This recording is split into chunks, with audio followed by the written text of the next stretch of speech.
What's the tattoo on your arm, JoJo? That Which one?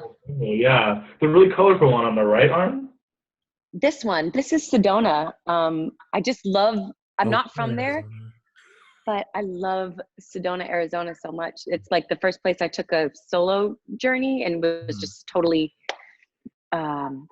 little retreat vibe by myself, and it just changed my life. I love that place. It's so pretty, so I just like looking at it. I went Yeah. to college in Arizona, and that's all I'll say about that. Oh, it wasn't great. It was weird. Well, thank you for taking the time out to talk to us. Oh my gosh. Sorry. Of course. Where are you now? We're in LA. Oh, okay, cool. Me too. Good to know. The new album. I am obsessed. I've been playing every song on repeat for the last couple of weeks. Thank you. Yes. Yeah, it's so good. It kind of feels like the album that you've been like waiting to make your entire career. I mean, I also noticed that there's no big pop ballad a la like Leave Get Out. You know, it's more R&B, but also it's like it feels like you're taking control not only of like your life and post breakup, but just like of your sound. It's an R&B album. I just want to know if that was like a conscious choice that you made, kind of like leaving this pop that we expect from JoJo, I guess, behind. I was just trying to write from where I was, you know, and I wanted to make an album that I wanted to listen to first and foremost. Because if I don't love it, then it feels disingenuous to go out there and slang it, you know. It feels weird.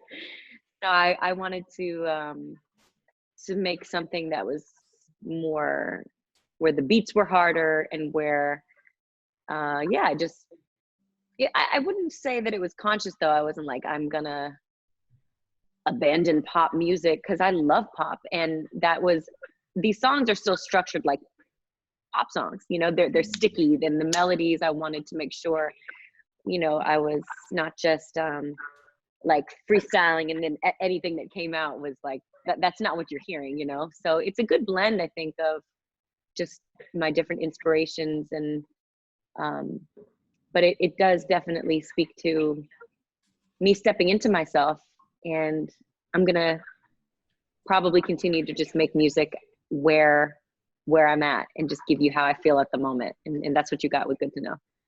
Yeah. Mm-hmm. So last year you released the single Joanna, and you mentioned your acting career in it. Aquamarine, RV, and GBF are like all cult comedy classics, and obviously the fans love hearing your new material. But is there a chance for like a possibility of like a on-screen comeback in the near future, maybe? Yeah, I mean, I've been acting since I was a little girl. Like I did theater and stuff as a kid, and I just, when I was going through the lawsuit with my first label, I was so depressed, and I didn't focus on, you know, I didn't throw myself into acting. I was really depressed, and I couldn't really see a way out. So I haven't flexed those muscles in a while, but I want to like start taking it more seriously and put myself in a position to where I could feel like, okay, yeah, I can, because I like that. I like entertainment in general.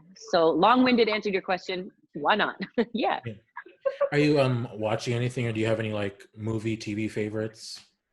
What did I just watch? Oh, Hollywood. Have you guys seen that? Yeah. Yes. I love that. I love Very all good. the Ryan Murphy shows.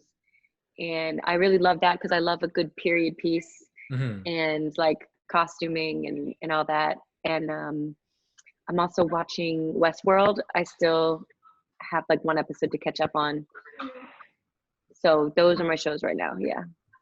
Yeah, I we could both see forgot about Westworld. But Ryan Murphy show. So Ryan Murphy, if you're watching, JoJo's here for you. I'm super duper here. I'm here for you, Ryan. And the season of Westworld is so good. I don't want to spoil anything, so I won't say anything. But it's pretty crazy, Taylor. It's taken such a friggin' arc. Like it's so different from the first season.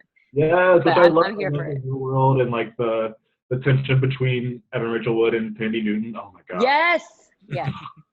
Oh my gosh. Yes, I could talk about Westworld all day. But Yeah. So yeah, we kind of mentioned Joanna, and so it kind of feels like these last 2 years you have really been coming into your own, whether it's been like after like post breakup or through learning how to love yourself better.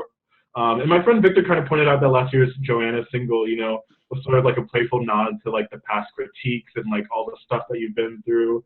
And I guess, can you talk about this inner peace you seem to have found? It kind of like resonates at the end of this album a bit, yeah. It's something I'm working on. Like my self-love journey is not complete, and I don't think it ever will be. It's kind of like this loop that I have to keep humbling myself and realizing that I have to start over again sometimes, or you know, if I've taken a few steps back or I've regressed into like patterns that don't serve me anymore. But I've committed myself to trying and to wanting to learn to love and accept myself. And sometimes that's just a matter of acknowledging the first thought that comes into my mind, which can be a real negative thought about myself or a judgmental thought, or, you know, yeah, something of that nature. And then becoming aware of that and then making a choice about the next thing that comes into my mind, and maybe replacing that with something. It's like, yo, let me question this first thought. Is this really true? Is there any facts to support it? Like, what are we really talking about here? Are you just being a negative person? So I've just tried to take more accountability for my own perspective. And that makes me feel more empowered, you know, because so much of life is up in the air, but we can control certain things, you know? Yeah, I think that's all we really can do. Yeah, you're preaching. Because it's just, yeah, trying to unlearn those things of the past and create the person that you want to be. And it's a continuous cycle. Yeah, you have to keep practicing. Yes. Yes. Inspired. So Gaga has the monsters, Beyonce has the beehive, Rihanna has the navy. What the hell are JoJo stands called? I don't call my fans anything other than Team JoJo, and I should have done this years ago, but like I just always felt weird doing that. But now I do think fandoms like to call themselves something. Like, I like being a lamb. I like being Yes. You know what I'm saying? So I don't know if it's already established as Team JoJo, because that's just what we've been from when they started like a hashtag Free JoJo movement years ago. So it's Team JoJo. I like that. Short, sweet, simple. Yeah, need simple. to reinvent the wheel. Okay. So we have to talk about Comeback, the song. It's grown and sexy and explicit, and I clutched my pearls. Nasty. Oh, come on.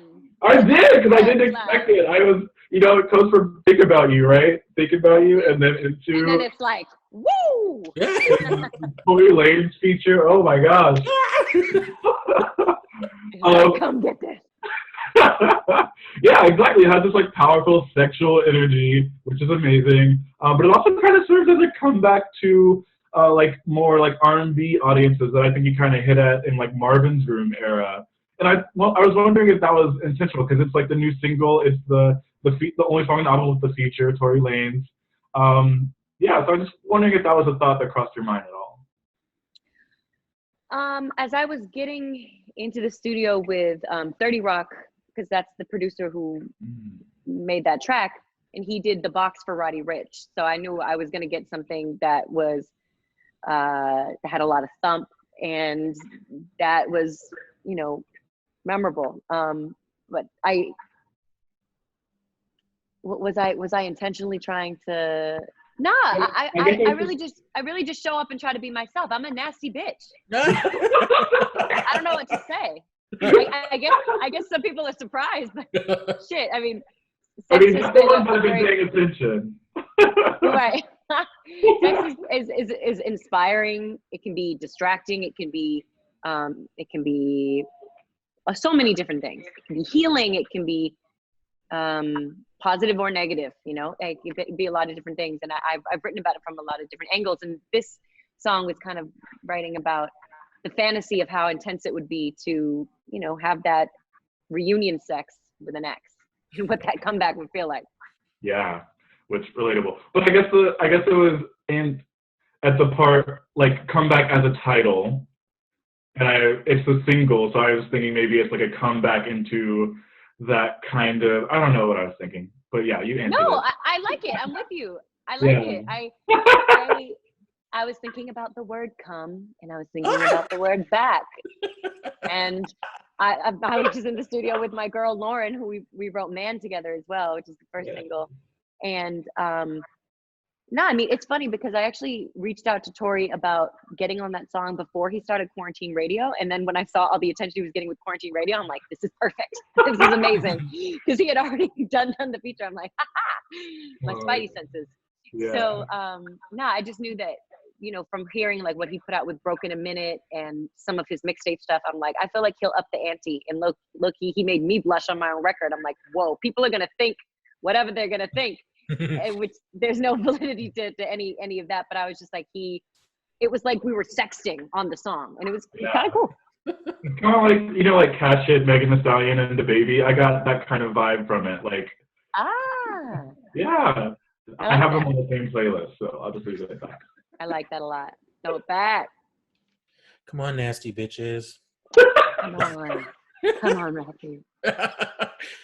So, Taylor mentioned Marvin's Room, and also on your debut album, you proved with SWV's Week that you can slay a cover. But do you have like a recent song that came out that you love that you wish you sang or wrote yourself? Actually. Oh my God, all of SZA's songs. Yeah. I think she is so bomb. I love Supermodel. Mm-hmm. I think that's really special. If you believe, if you see it in me, see it in me, see it in me. I don't see myself. Why I'm not comfortable just by myself. I need you, I need you, I need you. So good. I just love her vulnerability and her blend of influences in her music. Oh my gosh, I'm like getting my life right now. Where is the album, SZA? Where is it? We want it. I know, we want it. Can you give us a little the weekend tease? Just a little. I'ma say I'ma need for a little bit more of that. I mean, I'm saying what type of deal is 2 days. I need at least about 4 of them, more us, more you on me. Just tell me you want me, yeah. Love at your doors, ready to take a place. I mean, I think I got it for the weekend. That's a good song. Oh God. Now, of course I'd be mad. Like, I'm not trying to share my man, and I don't think she is either. But we've all had different chapters in our lives. My man is my man. My man is your my man. man is my man is your man. Is her man too? Yeah. What? No. Yeah. Whose man is he? Oh, that's everybody's man? Communal. Yeah. Unity dick. Let's see. Okay, so I wanted to ask about the story arc through the album, because you kind of described it as 3 parts, right? And so I was wondering if you could just walk us through it, and then kind of explain the end and Don't Talk Me Down, the last line on the streaming, the Spotify album, anyways, like, because I might take you back. But yeah, I just wanted you to walk us through the. Well, I have spent the past few years like on this loop of trying to accept myself and face myself, but then also wanting to totally run away from my problems or reality, or and often running into the arms of a lover, some type of distraction, some comfort zone, like in a relationship. And the beginning of the album finds me in that place where I'm wanting to like distract and escape with love, sex, substances. And just, yeah, that's kind of the first part of the album. And then in the middle, I'm realizing I've never really been alone. And that's something I need to do for myself, because I had been delaying that for a long time. And then by the end of the album, it's this place of kind of accepting that it is what it is, and this is the stance I'm taking. And I feel, and with the song "Don't Talk Me Down," I'm saying I normally trust other people even more than I trust myself, and I'm asking you please not to gaslight me. Don't, you know that I can be shaken, that I can be vulnerable, that I'm not always as strong as I present. And I'm asking you to not talk me down from this stance that I'm taking, which is I want to be alone. I want to learn to love myself. I can't do the same things I've been doing in relationships. The album is a lot about like discovering. It's about processing and discovery, having fun. It's very sexy too. But the biggest relationship that it's about is the relationship with myself, and like that arc. And the last line in Don't Talk Me Down is, you know, don't talk me down. Don't fill my head with doubt. Don't call me late at night, blah, blah, blah, blah, blah. Because I might take you back. Because at the end of the day, I ain't shit. No, it's, but that's sometimes how it feels. Yeah. And yeah, I'm no Zen master by any stretch of the imagination. I'm just trying every day, but I'm real with myself. The best thing you can be, I think, for all of us. Yeah. I think so too. So you obviously have a lot of like 90s R&B influence, and during that decade especially, there was tons of amazing R&B collaborations with all women like Whitney and Mariah, Brandy and Monica, Brandy, Tamia, Gladys, Shaka. If you could pick 3 of your contemporaries now, all women, to do like a R&B super bop, like the bop to end all bops, who would it be? Oh my God. Wow. I saw Ari and Tinashe in the Man video, so. Yes, I love them. Okay, shit. Okay, so me. Okay, so me, Ariana Grande, Kehlani,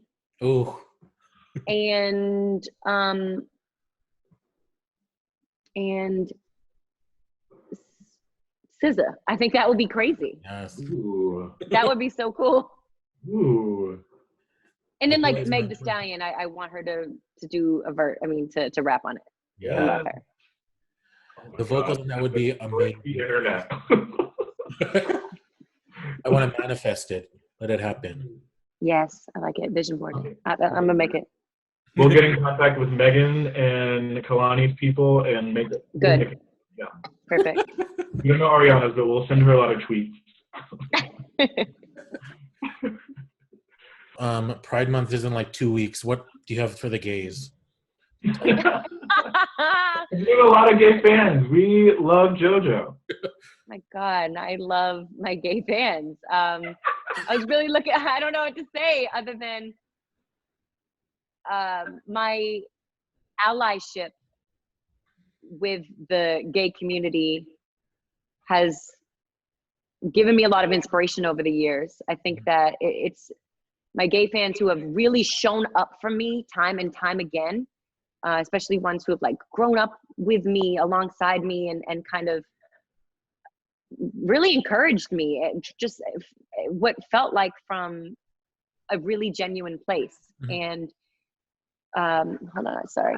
So from being able to have that long-standing relationship and kind of grow up together, I don't even know who I would be if it weren't for the gay people in my daily life and that are a part of my life through, whether it's virtually or, you know, getting to meet people at concerts and in the streets. And I really don't know who I would be.